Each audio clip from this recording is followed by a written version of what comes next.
하박국 1장 12절부터 2장 4절 말씀입니다. 선지자가 이르되 여호와 나의 하나님 나의 거룩하신 이여 이시여 주께서는 만세 전부터 계시지 아니하시나이까 우리가 사망에 이르지 아니하리이다. 여호와여 주께서 심판하기 위하여 우리를 두셨나이다. 반석이시여 주께서 경계하기 위하여 그들을 세우셨나이다. 주께서는 눈이 정결하심으로 악을 참아 보지 못하시며 패역을 참아 보지 못하시거늘 어찌하여 거짓된 자들을 방관하시며 악인이 자기보다 의로운 사람을 삼키는데도 잠잠하시나이까. 주께서 어찌하여 사람을 바다의 고기 같게 하시며 다스리는 자 없는 벌레 같게 하시나이까. 그가 낚시로 모두 낚으며 그물로 잡으며 투방으로 모으고 그리고는 기뻐하고 즐거워하여 그물에 제사하며 투망 앞에 분향하오니 이는 그것을 힘입어 소득이 풍성하고 먹을 것이 풍성하게 됨이니이다. 그가 그물을 떨고는 계속하여 여러 나라를 무자비하게 멸망시키는 것이 옳으니이까. 내가 내 파수하는 곳에 서며 성루에 서리라. 내게 무엇이라 말씀하실지는지 기다리고 바라보며 나의 질문에 대하여 어떻게 대답하실는지 보리라 하였더니 여호와께서 내게 대답하여 이르시되 너는 이 묵시를 기록하여 판에 명백히 새기되 달려가면서도 읽을 수 있게 하라. 이 묵시는 정한 때가 있나니 그 종말이 속히 이르겠고 결코 거짓되지 아니하리라. 비록 더딜지라도 기다리라. 지체되지 않고 반드시 응하리라. 보라, 그의 마음은 교만하여 그 속에서 정직하지 못하나 의인은 그의 믿음으로 말미암아 살리라. 아멘. 오늘 말씀은 하박국의 기도라는 말씀으로 하나님 말씀 증거하도록 하겠습니다. 우리가 이 하박국서에 대한 부분을 좀 이해하기 위해서는 우리가 본문이 지금 1장 12절부터 2장 4절로 이렇게 되어 있는데 사실은 이 12절을 하기 위해서 1장 1절부터 11절의 말씀을 이렇게 아마 전제하고 요 본문을 나간다라고 생각하셨을 것 같아요. 이거 공과에서는. 왜냐면 이게 지금 한 가지 사건이 아니라 하박국이 제일 먼저 기도했던 거는 바벨론에 대한 지금 이스라엘 백성을 바벨론이 나중에 쳐들어와서 공격함으로 이스라엘 백성이 패망할 거에 대해서 오늘 지금 방금 읽은 본문은 하박국이 아니 더 악한 백성이 그렇다고 어떻게 이제 이스라엘 백성을 칠 수 있습니까? 라고 묻는 건데 사실은 이 질문의 대답은 이 질문 자체의 시작점은 어디였냐면 1장 1절부터 4절의 말씀이 하박국이 이제 기도하는 가운데 유대 땅 그 남유다죠. 이제 북이스라엘은 이미 망했고 남유다가 너무 악한 거예요. 남유다가 너무 패역한 겁니다. 여기서 이제 선지서에서 남유다가 악하다, 패역하다, 이제 북이스라엘이 망할 때 악하고 패역했다라는 것은 다른 게 아닙니다. 사회적 공의가 바로 서지 않을 때예요. 정치 권력을 가진 사람들이 너무나 당연하게 거짓말을 하는 겁니다. 판결을 하는데 판결이 당연히 굽는 거예요. 내 이익을 위해서는 얼마든지 판결을 굽게 하는 거예요. 돈이 있는 사람은 판결 가운데 얼마든지 이기고 돈이 없는 사람은 부당하게 되는 거예요. 권력자의 편에 선 사람은 가난하든 뭐든 권력자의 편에 선 사람들은 이익을 계속 보는 겁니다. 근데 권력자와 다른 편에 있는 사람은 손해를 계속 보게 되는 거예요. 그러니까 그 사회 자체가 공의가 없고 그 사회 자체에 정의가 없는 겁니다. 그리고 그 사회 자체에 이 말 그대로 서로 공의가 없는 사회일수록 소외되는 계층이 생기게 됩니다. 소외되는 계층은 이제 공의로운 사회일수록 소외되는 계층이 없어요. 이제 공의로운 사회를 생각하면 우리가 공의로운 사회는 이 세상 가운데선 이루어진 적이 없어요. 그 공의로운 사회를 딱 생각하면 이겁니다. 바로 우리가 지금 사도행전에서 다루고 있는 그 초대교회 당시에 그 처음 초대교회 당시의 모습, 그게 공의로운 사회예요. 왜냐하면 이 사람들이 자기의 재물을 이렇게 내놓는 게 법적 제도에 의해서 내놓는 게 아니라 어떻게 내놔야 이게 공의로운 거예요? 하나님의 말씀에 근거해서 내놔야 공의로운 겁니다. 우리는 이걸 착각하고 있는 거예요. 법적 제도적으로 세금 많이 걷어서 나눠주면 공의롭다 생각하지만 아니요, 그게 공의로운 게 아니에요. 성경에서 말하는 공의라는 것은, 이거 한번 따라하겠습니다. 하나님의 말씀에 순종했는가? 그게 공의예요. 당연히 이렇게 말을 하면은 대한민국 뭐 법질서를 막 안 지켜도 된다 이런 얘기 절대 아닙니다. 그 이단들이나 하는 소리고, 당연히 하나님께서 대한민국을 세웠고, 이 대한민국에 이제 말 그대로 대통령부터 해갖고 정치 권력자들을 세우고, 사회 질서 가운데 군사력, 경찰력, 이런 말 그대로 공무원, 이런 걸 통해서 사회 질서를 지금 세워 나가잖아요. 거기서 우리는 당연히 마땅히 국민으로서 그걸 지켜 나가야 됩니까? 안 지켜 나가야 됩니까? 당연히 지켜 나가야 됩니다. 그거 지키지 않는 것도 공의롭지 않은 거예요. 근데 그 사회가 다 커버하지 못하는 부분이 있어요. 왜냐하면 사회 자체가 누구의 의의 가운데 바로 서지 못하기 때문에 나타나는 거냐면, 하나님의 의의 가운데 바로 서지 못하기 때문에 나타나는 사회적인 고질적인 부분들이 있어요. 그래서 옛말부터 가난한 자는 나라님도 못 구한다라는 말이 그 괜히 나온 말이 아니에요. 그러니까 아무리 민주주의고 뭐 그 세금을 많이 내고 부자고 그래도 그 나라에 꼭 소외되고 제대로 돌봄을 받지 못하는 사람들이 생깁니까? 안 생깁니까? 그 언제나 생겨요. 언제나. 그나마 대한민국은 그런 것들이 굉장히 적은 나라입니다. 좀 저는 기본적으로 성도들이 요즘에 코로나 때문에 우리가 마스크 쓰고 예배할 때 뭐 이제 어쨌든 정부 시책에 따라서 예배도 잘 못 드리게 되고 막 그런 부분들이 좀 있었어요. 1년 정도 있다 보니까 요즘에 좀 안타까운 건, 이 교회 자체가 이 나라에 대한 분노가 너무 커요. 분노가 너무 커요. 물론 우리가 정말 교회에 대해서 정말 예배를 절대 못 드리게 한다거나 그런 박해가 나올 때에는 우린 마땅히 거기에 대해서는 저항을 해야 됩니다. 무조건 예배 회집 금지 막 이런 게 나왔을 때는 절대 안 돼 막 이런 식이 나왔을 때는 당연히 우리는 거기에다가 저항을 해야 돼요. 왜냐하면 예배에 대한 부분을 드리라고 하는 것은 누구의 뜻입니까? 이게 하나님의 뜻이에요. 바로 거기에 저항하지 않는 부분은 하나님의 공의 앞에 서지 않는 거예요. 근데 지금 대한민국은 그런 극단적인 상황에 놓여 있지는 않습니다. 예? 극단적인 상황에 놓여 있지 않아요. 근데 자꾸만 우리가 극단적인 상황에 놓여 있는 것처럼 하면서 이 공권력에 대해서 너무 막 함부로 막 욕을 한다거나 그러는 거는 절대 교회에서 하시면 안 돼요. 우리는 분명히 균형을 지켜야 됩니다. 먼저는 하나님의 말씀이 우선이에요. 그게 최우선입니다.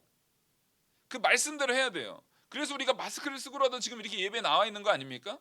인원의 제한이 있지만 그 인원에 대한 부분을, 그 원칙을 지켜나가면서 우리가 예배를 드리고 있는 거 아닙니까? 이게 아주 중요한 거예요.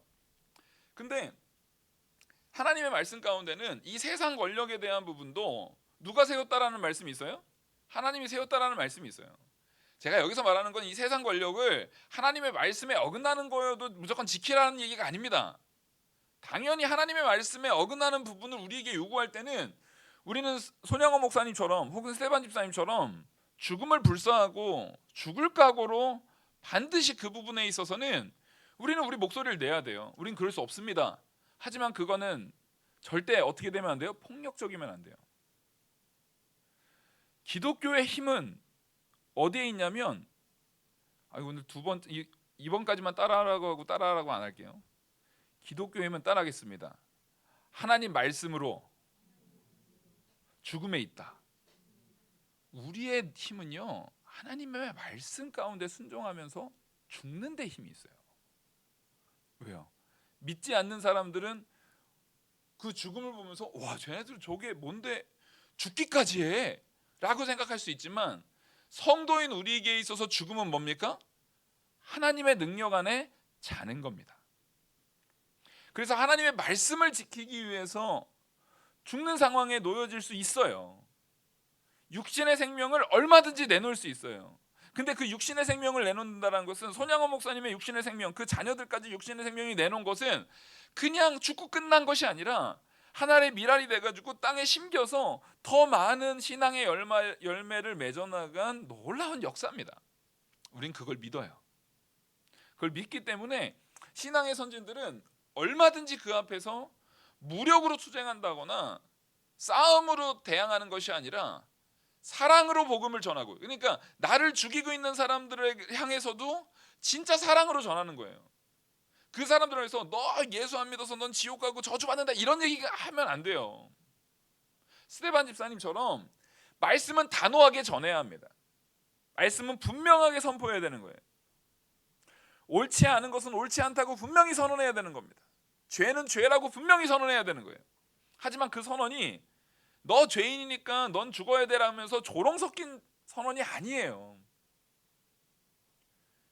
정말 그 죄에서 떠나서 사셔야 됩니다라고 사랑의 선언으로 전해야 되는 거예요. 하나님께서 우리를 살려주신 그 사랑을 품고 그 복음을 그들에게 전하는 마음으로 전해야 되는 거지, 대항해서 싸우려는 마음으로 전하는 게 아닙니다. 그래서 예수님께서는 자신을 잡으러 온 그 군사들을, 베드로가 칼을 뺏어가지고 귀를 자를 때 오히려 베드로를 책망하고 다시 칼을 돌려주고 그 귀를 치료해 주시는 겁니다. 우리가 해야 되는 이 저항은 다른 저항이 아니라 내 스스로 철저히 회개하는 데서부터 나타나는 저항이에요. 그래서 내가 이 세상에서 나한테 불이한 것을 요구하고 내가 불이익되는 것을 요구할 때에도 나는 하나님의 말씀을 순종하기 위해서 마땅히 그 불이익을 당하는 거예요. 그거에 두려워하지 않고요. 마땅히 내 불이익을 당하면서도 그것에 분노하지 않는 거예요. 누구의 말씀을 지킬 수만 있다면은요? 하나님의 말씀을 지킬 수 있다면은요. 하나님의 말씀을 지키다가 내가 불이익을 당하고 하나님의 말씀을 지키다가 내가 죽을 수 있다면 마땅히 그 말씀을 지키다가 죽는 거예요. 그 말씀을 지키다가 내가 손해를 보는 겁니다. 그 말씀을 지키다가 믿지 않는 사람들이 보기에는 참 미련하다. 아니 그냥 그거 신사참배 한번 하면 되지. 교회 그거 그까이 거 한번 안 나가면 되지. 그들이 그렇게 생각하는 거에 우리는 마땅히 그들의 생각과는 정반대로 하나님 말씀 붙들고 예배 자리를 사수해 나가는 겁니다. 붙들어 나가는 거예요. 근데 그 공간 속에서 그들에게 감화가 되는 사랑으로 나가야 되는 것이지 폭력으로 나가서는 안 된다는 거예요. 이제 어렸을 때 제 이제 친구들 보면 그 의경으로 이렇게 군 생활하는 친구들이 있잖아요. 저희 처남도 의경 출신이었는데, 저는 그 친구들 보면 너무 그 의경 생활하다가 다치는 친구들이 굉장히 많았어요. 막 거기에서 시위를 하고 막 하는데 그 시위하는 사람도 어쨌든 국민이고 우리나라 사람이고 나이대도 뭐 비슷비슷해요. 근데 암만 그 시위에 대한 부분이 명분이 있다 할지라도 어쨌든 지금 나라의 부름을 받아가지고 공권력을 행사하고 있는 그 의경들에 대해서 막 폭력을 가하고 그래서 막 죽기도 했어요. 제가 막 군 생활을 할 때 그 의경들 중에서 막 죽는 사고들도 여러 있었습니다. 저는 그런 거는 절대 있어서는 안 돼요. 그런 일들이 절대 있어서는 안 돼요. 그게 사회 정의를 암만 세워나간다 할지라도 내가 추구하는 사회 정의를 세우기 위해서 저 개인 그 한 명의 생명이 그렇게, 혹은 그 한 명의 그런 육신적인 피해를 그렇게 막 보면서 하게 할 수 있는 겁니까? 이건 말도 안 되는 일이에요. 더욱이 하물며 그게 교회 신앙생활 안에서는 그렇게 나타나면 안 됩니다. 우리는 그 원칙을 반드시 지켜나가야 되는 거예요. 그래서 지금 제가 이 말씀을 왜 드리냐면 이 하박국이 1장 1절부터 11절 1장 1절부터 4절까지 증거하는 이야기가 그거거든요. 이 유대 사회가 너무 패역합니다. 이 유대 사회가 너무 더럽습니다. 너무 강포가 심하고 죄악이 심하고, 여기서 말하는 이 패역의 눈으로 3절 어찌하여 내게 죄악을 보게 하시며 패역을 눈으로 보게 하시나이까. 지금 이스라엘 유다 남유다의 패역이 내 눈에 보인다라는 거예요. 지금 이 내용을 유추해서 볼 때 지금 아직은 바벨론에 의해서 고난을 당하기 전이잖아요. 예? 그러니까 여호야김 때 처음으로 포로로 잡혀가니까 그 전 시대인 것 같아요. 예? 그 전 시대인 것 같아요. 근데 그 전 시대에 지금 이 사회적 폐악이 너무 심각한 거예요. 폐역이 뿐만 아니라 여기서 강포라는 것은 겁탈과 강포라고 말하거든요. 이 겁탈과 강포, 겁탈은 말 그대로 다른 사람들에서 강제적으로 이 여자가 됐든 혹은 남자가 됐든 혹은 어린아이가 됐든 아주 힘을 이용해서 그 사람에 대한 물질적인 것뿐만 아니라 성적인 부분까지도 다 탈취해버리는 거예요. 근데 그게 지금 남유다 안에서 권력이 있는 사람들은 버젓이 그 짓을 행했다는 거예요. 그 강포라는 것은 다른 게 아닙니다. 강도짓 얘기하는 겁니다. 힘이 있는 사람은 강도짓을 그냥 당연히 했다라는 거예요. 그런 부분을 이 하박국이 보면서 하나님 앞에 호소하고 막 얘기를 하는 겁니다.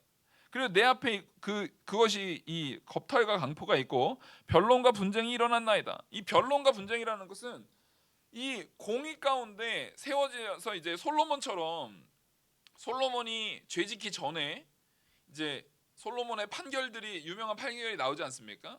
그 여인들을 이제 몸을 파는 여인들이 이 아이가 네 아이냐 내 아이냐 하는 걸 가져왔을 때도 왕이 공의롭게 판결을 내리는 거예요.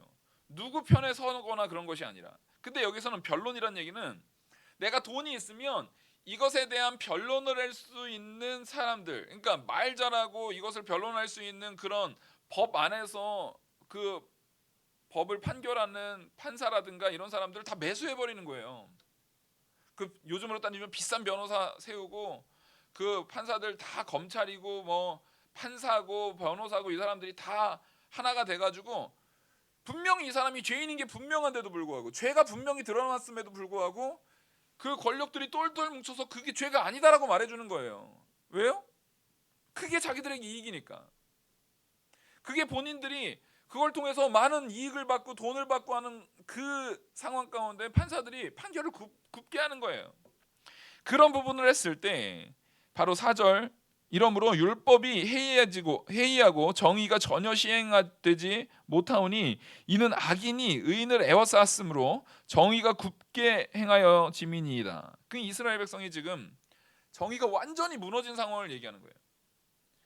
그러니까 지금 하박국은 첫 번째로 지금 바라보는 시각이 뭐냐면 하나님께서 분명히 세우신 이스라엘 나라인데도 불구하고 이렇게 정의와 공의가 굽은 것을 하나님 이거 가만 보고 계실 겁니까? 라고 지금 말하고 있는 거예요. 여러분, 지금 대한민국은 기독교 국가입니까? 아닙니다. 대한민국은 기독교 국가가 아니에요. 근데 대한민국에는 굉장히 많은 기독교인들이 살고 있습니까? 안 살고 있습니까? 살고 있습니다. 하나님 앞에 정말 내가 예수 그리스도를 믿는다는 그리스도인들이 살고 있는 나라예요. 그러면 하나님께서 이 나라 가운데 공의가 바로 서 있지 않을 때 그거에 대한 책임을 물을까요? 안 물을까요? 우리 두려움으로 가지고 있어야 돼요. 반드시 물으십니다. 기독교 국가가 아니기 때문에 우리는 오히려 더 열심히 해야 되는 거예요. 더 힘을 내서 더 헌신을 가지고 더 사랑하는 마음으로 더 나를 쳐서 복종시키고 이 사회 가운데 더 빛과 소금의 역할을 더 많이 해야 되는 거예요. 근데 신앙인들의 입술에 무슨 말이 있습니까? 아, 요즘 세상 다 그러는데 뭐. 요즘은 다 그러는데 뭐.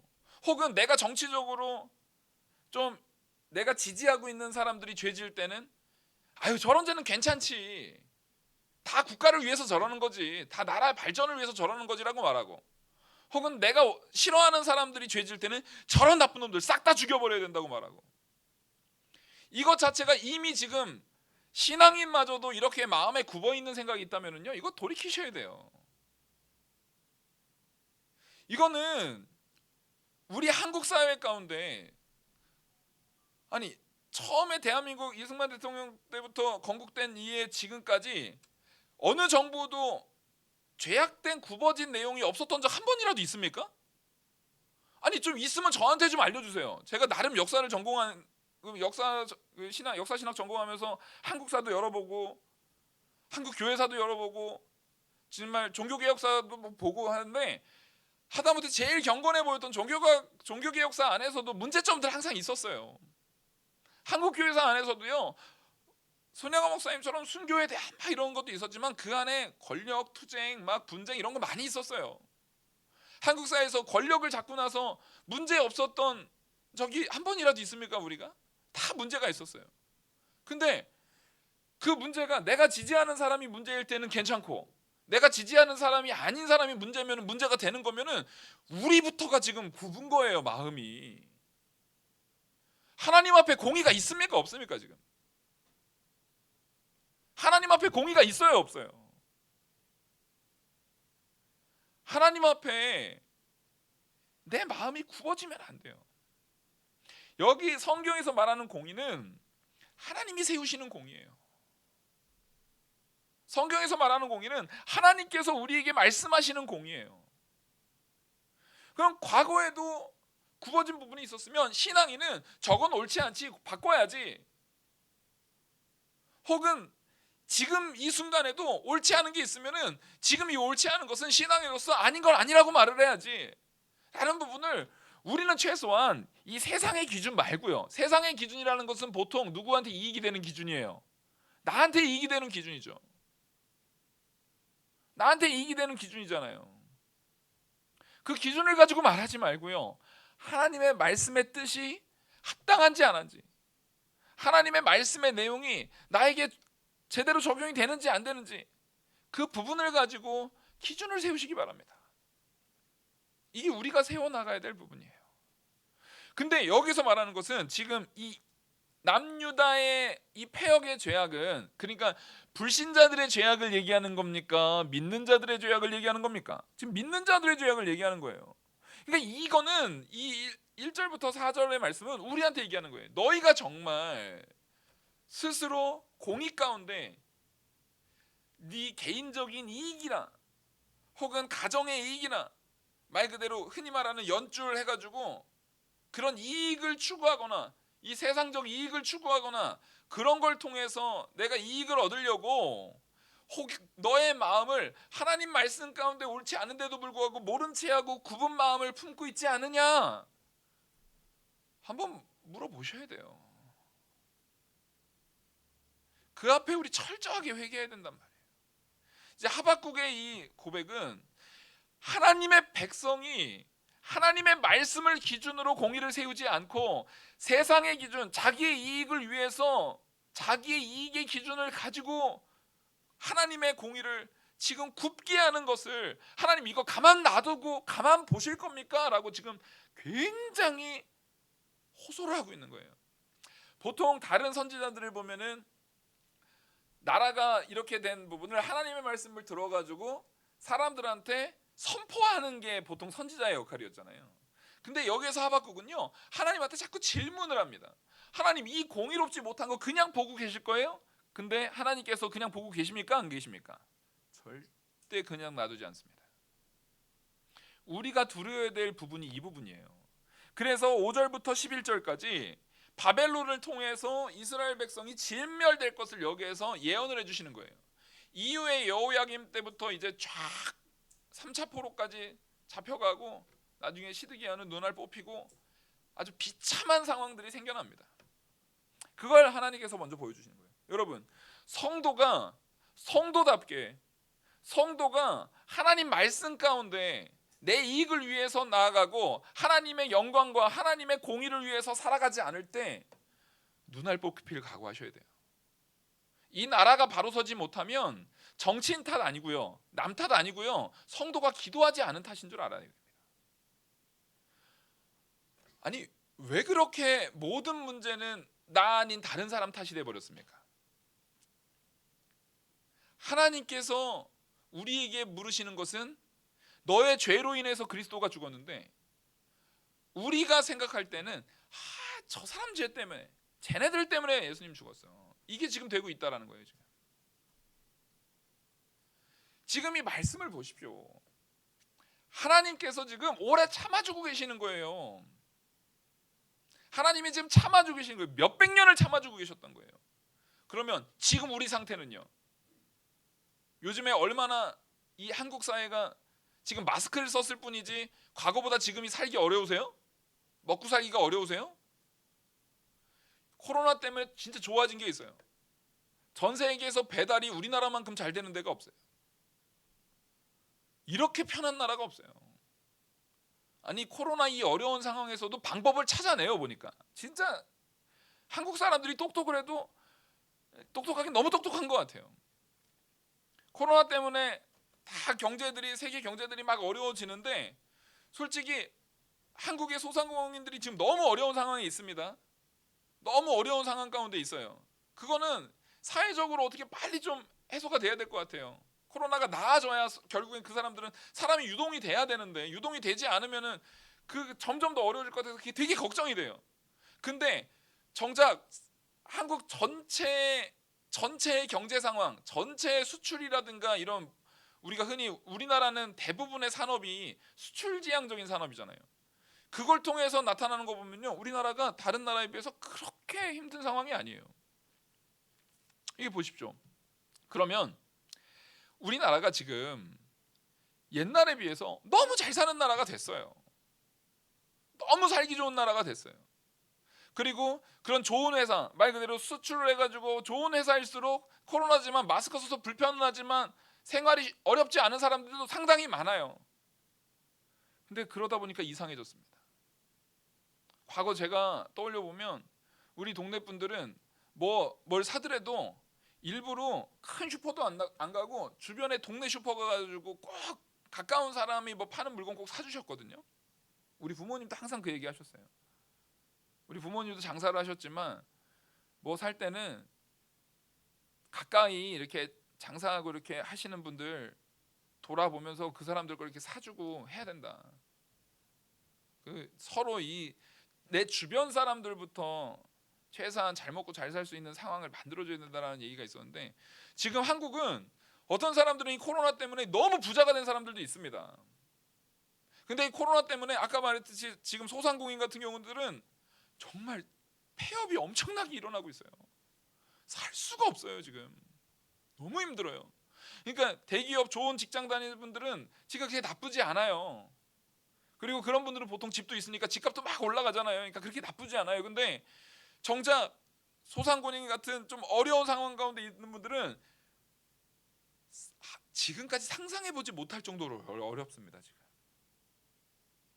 근데 이게 지금 어떻게 되고 있어요? 전혀 서로를 생각하지 않아요.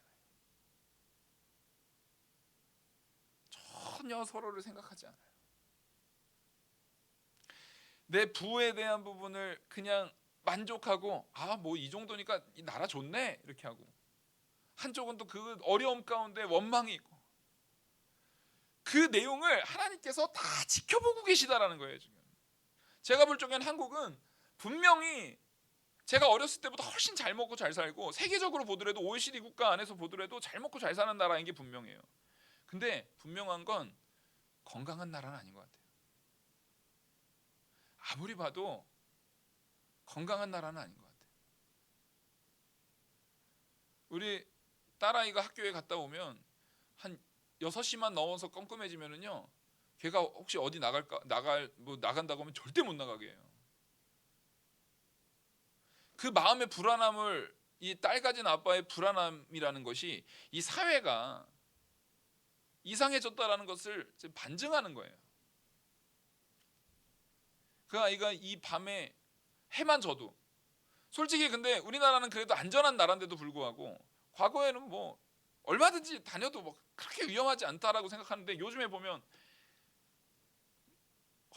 너무 생각지도 못한 범죄들이 막 일어나잖아요. 그러니까 뭡니까?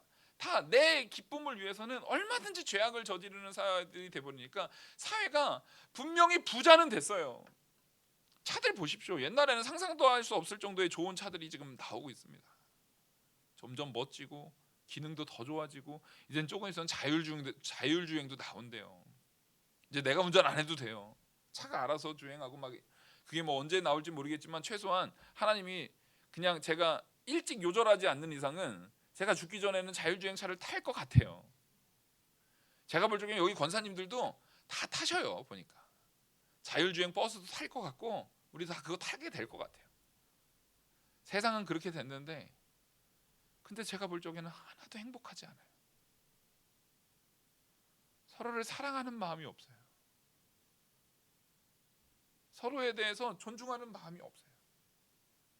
남의 아픔에 대해서 안타까워하는 마음이 없어요. 그러니까 내가 안타까움이 없으니까 기도 부탁도 잘 안 하는 것 같아요. 우리 성도님들이 기도 부탁하고 기도 넣어주시고 막 이 기도에 대한 부분 있으면 저 진짜 간절함으로 안타까움으로 기도하거든요. 근데 전혀 안 그럴 거라고 생각하시는지 기도 부탁 안 하시잖아요. 왜냐하면 내가 남을 위해서 기도 안 하거든요. 내가 남을 위해서 기도 안 하니까 기도하면 너봤자 뭐 기도하겠어 라고 생각하시는지 어떠시는지 요즘에는 서로를 위해서 중보하는 그런 게 없어요. 제가 청년 때도 우리 같이 막 모여가지고 각자 기도 제목 나누면서 그 자리에서 같이 막 뜨겁게 기도하고 했던 일들이 제가 중학교 고등학교 때도 했고 청년 때도 했던 게 기억이 나는데 요즘엔 그런 모습을 찾아볼 수가 없어요. 성도들 사이에서도 어른 성도들 사이에서도 그런 모습을 찾아볼 수가 없어요. 그러니까 옛날에 다 했던 거니까 지금은 안 해도 되나요? 그 왕년에 다 해. 목사님 우리 왕년에 그거 다 했어요.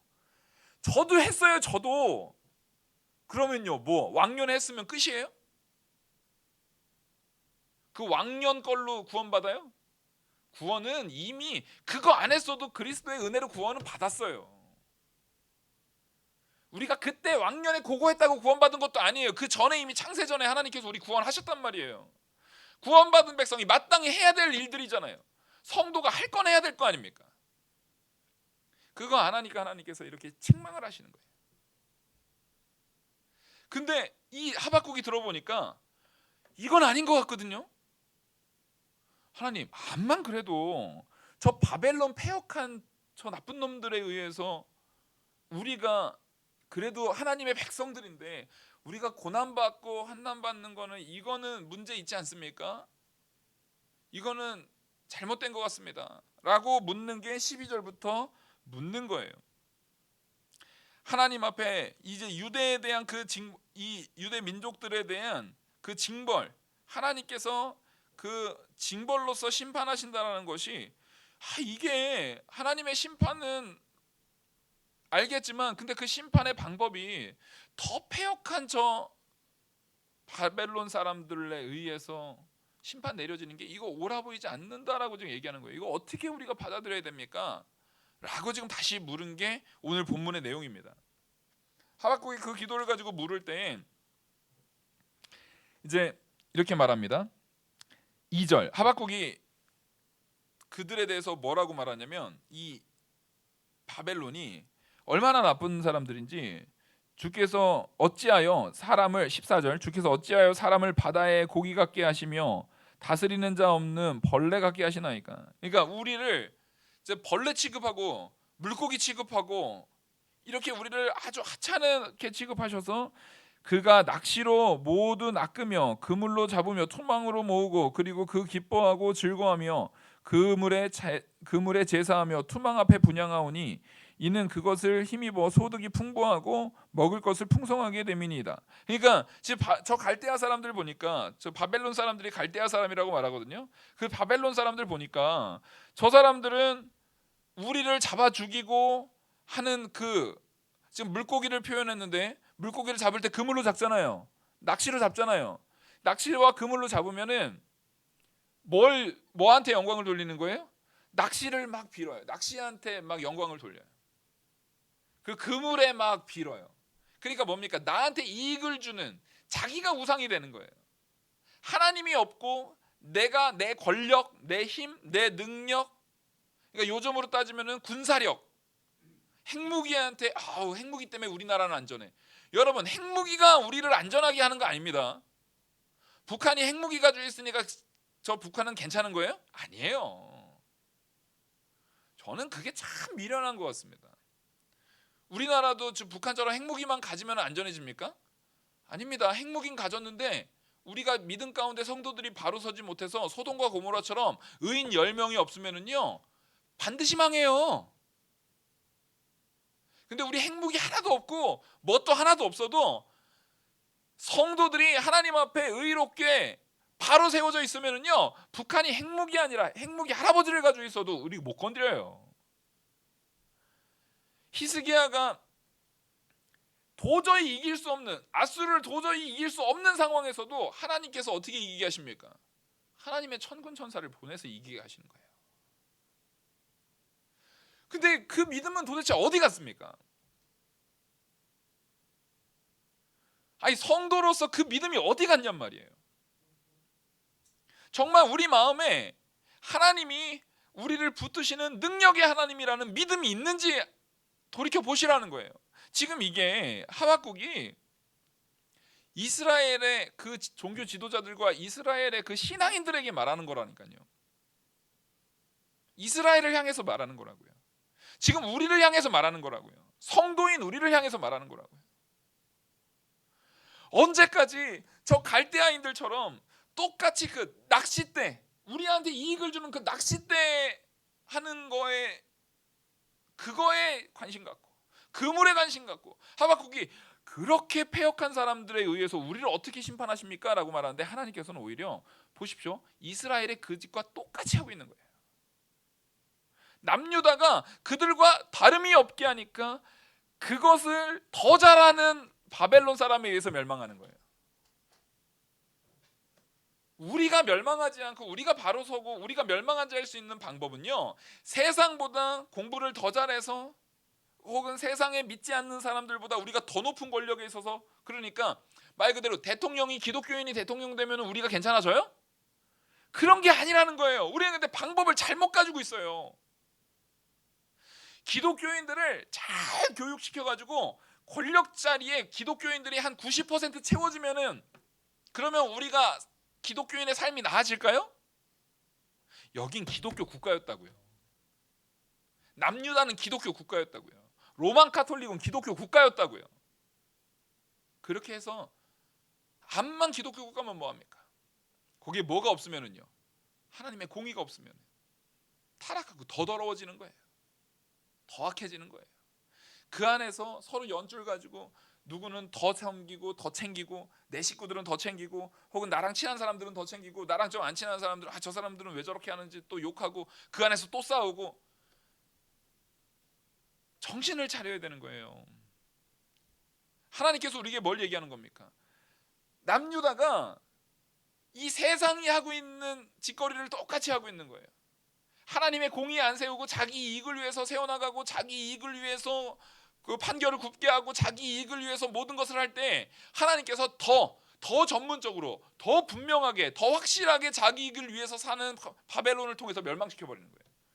여러분, 우리가 믿음 가운데 바로 설 때 서지 않으면은요, 우리가 신앙 가운데 바로 회개하고 바로 서지 않으면은요, 우리가 세상에서 믿지 않는 사람들보다 더 지혜로울 것 같으세요? 아니요. 세상에 대한 부분에 있어서는 우리가 지혜로울 수 없어요. 더 우리보다 더 알고기는 믿지 않는 사람들이 많아요. 그 모습 가지고 기독교가, 이 한국에서 기독교가 그래도 어깨 피고 떵떵거리면서 말할 수 있으려면 우리 애들 공부 더 시켜가지고 말 그대로 대기업도 취직시키고 국회의원도 시키고 대통령도 시키고, 그러면 우리가 나아질 거야. 아닌 거 알잖아요. 우리 그거 아닌 거 알잖아요. 아이들 대학 더 잘 보내겠다고 주일 성수까지도 다 포기시켜가면서 공부했던 그 아이들은 지금 교회 안 나옵니다. 그때 지나면 교회 나올 거라고 생각하는 건 우리만의 착각이에요. 한국의 성도의 구성원을 보십시오. 여전히 성도들이 많은 것 같지만 우리 권사님들이 그래도 수명이 길어져 가지고 오래 사시니까 여전히 있는 거예요. 우리 권사님들이 제 소원상 120살 되는 해쯤 되면 이제 갑자기 확 줄을 겁니다. 그러니까 120살까지는 사셔야 돼요. 기도하시면서. 함부로 마음대로 죽으실 수도 없어요. 지금 큰일 납니다. 지금 성도 수가 확 줄어서요. 지금 우리의 자녀들이 얼마나, 우리의 손자들이 얼마나 교회를 채우고 있냔 말이에요. 얼마나 신앙 가운데 있냔 말이에요. 믿음으로 무언가를 세우고 있냔 말이에요. 전혀 그렇게 되고 있지 않아요. 지금 하박국은 저렇게 나쁜 놈들을 통해서 우리가 하는 게 옳습니까? 저건 아니, 암만 그래도 저건 아닌 것 같은데요? 라고 할 때 하박국이 2장 1절, 내가 내 파수하는 곳에 서며 성루에 서서 그가 내게 무엇이라 말씀하실지를 기다리고 바라보며 나의 질문에 대하여 어떻게 대답하실지를 보리라 하였더니, 지금 그 자리에서 이게 성도의 자세입니다. 하박국이 의문은 가졌어요. 하박국이 믿음이 없는 게 아니에요. 하박국이 그래도 이건 아닌 것 같은데요? 의문은 가졌지만 이게 굉장히 중요한 성도의 자세예요. 결국에 하박국은 그 답을 어디서 찾습니까? 하나님께서 찾아요. 하나님께로부터 그 답을 찾아요. 하나님께서 나에게 주실 그 답이 어떤 건지를 도망가지도 않아요. 분명히 하나님이 그 남유다의 분명히 이 멸망을 선언하셨는데도 불구하고 그 망루에서 그 백성 전체를 대표해서 그 백성 전체를 위해서 기도하면서 그 자리를 떠나지 않고 그 자리에서 기도합니다. 그게 우리의 역할이에요. 그거 제가 먼저 할게요. 목사니까 당연히 먼저 해야죠. 제가 먼저 하는 게 저 먼저 하니까 여러분 저한테 고마워하세요, 그런 거 아니에요. 하나님께서 목회자로 세웠으면 당연히 먼저 해야 되는 거예요. 그건 자랑할 내용도 아니에요. 마땅히 해야 되는 거예요. 안 하면 책망받을 일이에요. 오히려 하나님 앞에 두려운 일이에요. 근데 여러분 착각하시면 안 되는 게 그게 저만의 일은 아니라는 거예요. 장로님이, 권사님이, 집사님이, 우리 성도들이 해야 될 일이라는 거예요. 누구 앞에요? 하나님 앞에. 그 자리를 떠나지 않고 그 막루에서 하나님의 말씀이 내가 도대체 이해 못하는 이 상황, 내가 도저히 이해할 수 없는 이 상황 가운데 하나님이 어떻게 이끄실 건지를, 하나님의 뜻을, 하나님의 말씀을 거기에서 바라보면서 구하면서 그걸 기다리고 있어야 되는 거예요. 내 마음대로 하지 마시고요. 내 뜻대로 하지 마시고요. 하나님의 뜻이 무엇인지, 하나님의 뜻이 무엇인지를 구하는데 왜 자꾸만 내 밥벌이 위해서 일하면서 구해요? 하나님 앞에서 기도함으로 기다려야죠. 하나님 앞에 간절함으로 기다려야죠. 그래서 그것을 딱 얘기할 때 하나님께서 응답해 주십니다. 2절, 여호와께서 내게 대답하여 이르시되 너는 이 묵시를 기록하여 판에 명백히 새기되 달려가면서도 읽을 수 있게 하라. 이게 무슨 얘기냐면 누구나 다 할 수 있게 하라는 거예요. 너무나 바빠서 달려가면서도, 그러니까 지금 이스라엘 백성들이 말씀 묵시를 보는 사람들이 안 보는 사람들이 지금 아무도 안 보거든요. 관심도 없어요. 그들이 지금 서로 바빠가지고 자기 밥벌이, 자기 이익, 자기 생활, 자기 삶에 바빠가지고 말씀은 보려는 관심도 없는 사람들이거든요. 근데 그들이 아무리 바빠도, 아무리 막 바쁘게 뛰고 있어도 달려가면서라도 볼 수 있도록 그들이 다 할 수 있도록 전하라는 거예요. 그 역할을 우리가 감당해야 됩니다. 그리고 색이라는 거예요. 3절, 이 묵시는 정한 때가 있나니 그 종말이 속해 이르겠고 결코 거짓되지 아니하리라. 비록 더딜지라도 기다리라. 지체되지 않고 반드시 응하리라. 하나님께서 우리에게 이루시려는 하나님의 뜻은 반드시 어떻게 된다고요? 이루어진다는 겁니다. 여러분, 하나님의 뜻은 반드시 이루어져요. 우리가 지레 걱정할 필요 없어요. 우리 코로나로 다 죽으면 어떻게 하지? 그게 하나님의 뜻이면 다 죽을 것이고 하나님의 뜻이 아니면 죽지 않아요. 북한 저 핵 쏴가지고 우리 다 망하면 어떻게 하지? 하나님의 뜻이면은 우리가 무슨 핵을 다 막을 수 있는 군사 무기, 그걸 다 방어할 수 있는 방어 체계를 수조 달러를 들여가지고 가져와도 하나님의 뜻이면 망해요. 근데 하나님의 뜻이 아니면은요, 그 방어 체계 없어도 우리가 삽니다. 제발 좀 그걸 믿어야 될 거 아닙니까? 그래서 우리가 살 수 있는 방법, 4절, 이게 하박국 전체의 요절이거든요. 4절 같이 읽겠습니다. 시작. 보라, 그의 마음은 교만하여 그 속에 정직하지 못하나 의인은 그의 믿음으로 말미암아 살리라. 자, 보십시오. 우리가 사는 건 하나님이 이스라엘이 그래도 바벨론보단 더 세게 하시고 바벨론에 대해서는 망하지 않게, 그런 걸로 우리가 망하지 않거나 그런 걸로 살 길이 있는 것이 아니라, 이 얘기는 무슨 얘기냐면 하나님의 뜻이 바벨론을 통해서 망하게 하는 게 하나님의 뜻이라고 이미 선언하셨잖아요. 바벨론에 의해서 망하는 게 하나님의 뜻이에요. 이미 선언된 거예요. 변화됩니까? 안 됩니까? 변화 안 됩니다. 근데 그런 상황 가운데에서도 의인은, 하나님의 택한 백성은, 예수 그리스도를 믿는 믿음 안에 택한 백성은 그 믿음으로 삽니다. 우리가 사는 건 믿음으로 사는 거예요. 자, 손양호 목사님은 그 믿음 지키다가 죽었죠. 근데 그 죽은 거예요, 산 거예요?